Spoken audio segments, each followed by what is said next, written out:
Hello once again, readers. This is Dumelo, the author of Chain Reaction. I will be reading a few pages from the book, and it goes something like this. What was he asking her to do? She was mulling this over when he said to her next, "Come on, baby. Everyone knows that's what you do to show someone you love them." That pleading voice of his was making it hard for her to think. She remembered one of her friends telling her that she had already done it, to show her boyfriend that she loved him. What he said next sent her into a panic. Rory wrote me a note asking me if I wanted her to show me how much she loves me. I have to tell you that, as much as I love you and want to show you how much, baby, if you don't love me, then I have to see how much Rory does. Rory-san. Oh, everybody knew all about how she loved all the boys at school and in the neighborhood. She was pretty and loose. Her family was well endowed. She could have anything she wanted, and she made sure she did.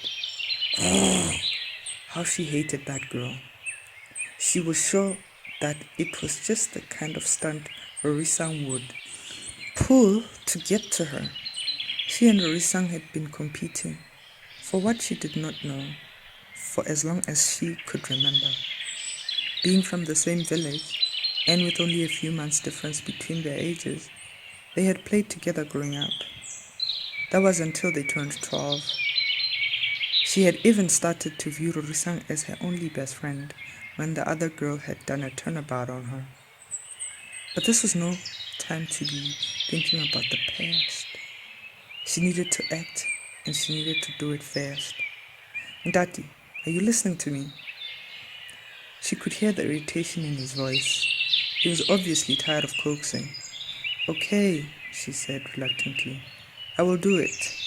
Just promise me you will destroy that stupid note and never consider anything from that heifer, ever."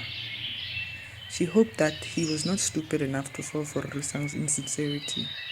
In all honesty, Rory-san was only making moves on him because he was dating her. "Can we do it this afternoon?" he asked with uncontained excitement. "No, we can't do it this afternoon, but we will do it soon. But I want you, baby. I don't think I can wait very long." "Well, let's do it tomorrow afternoon then. And you'd better make it special for me."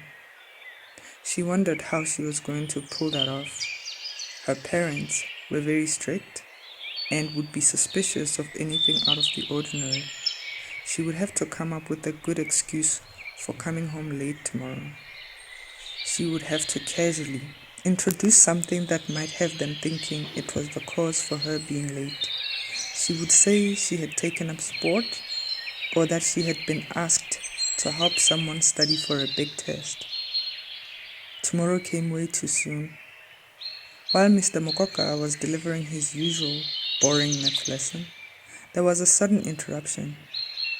Ndadi did not notice the disruption as her mind was preoccupied with yesterday's promise to Disit.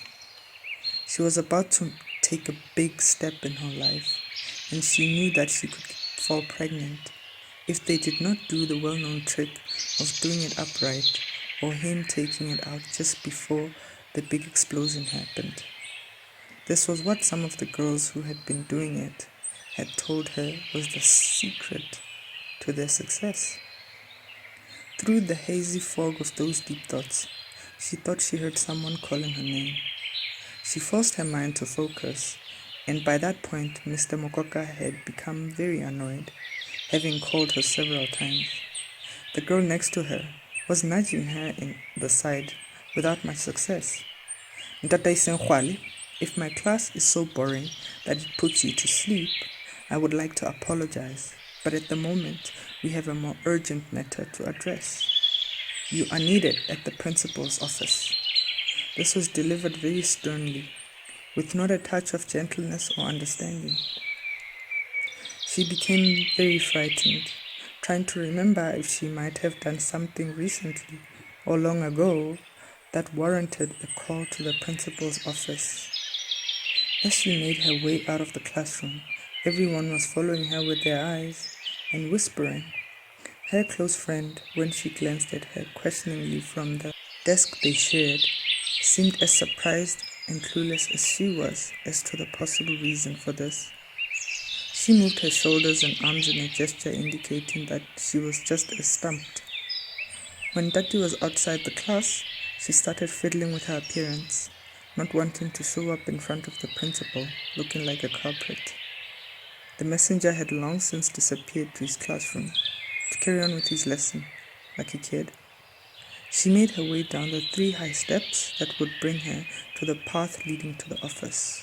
It was a footpath etched there by countless feet belonging to students and teachers alike, as they made their way between the classroom buildings and the staff rooms, where the principal's office was also located. To get to his door, she had to pass the front window.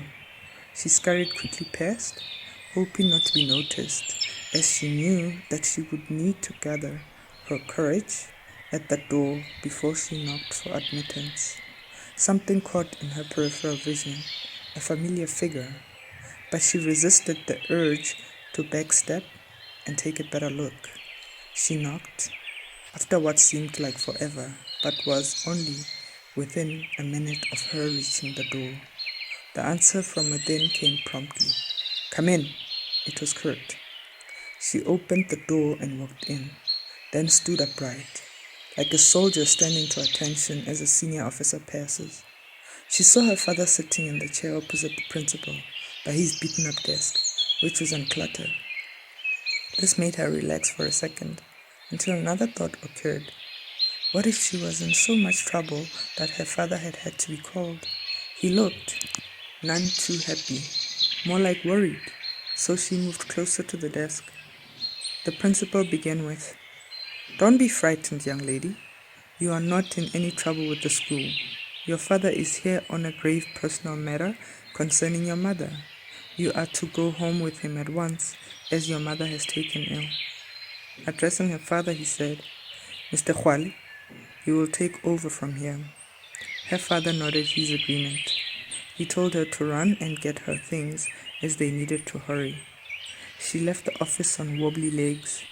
Previous concerns forgotten, she was now plagued by horrible thoughts of what might be wrong with her mother. She could not remember any time in her life when her mother had ever been sick, not even a stomach ache or a headache, those being common ailments for most people she knew, including herself. When she arrived back in class, she went first to Mr. Mokoka and whispered something to him, then proceeded to her desk to collect her books. She whispered something to her friend as she packed her books into the plastic carry bag where the rest of her school books were. The other students started to make noise as she was leaving, and Mr. Mokoka whacked the blackboard with his stick. The noise, sudden, made her flinch momentarily before resuming the walk out of the classroom. The rest of the students quietened down, and all eyes were to the front of the classroom, where he was writing something as he spoke. As she passed by him, he told her to collect the day's lesson from her friend and to be ready for class the next day. She nodded.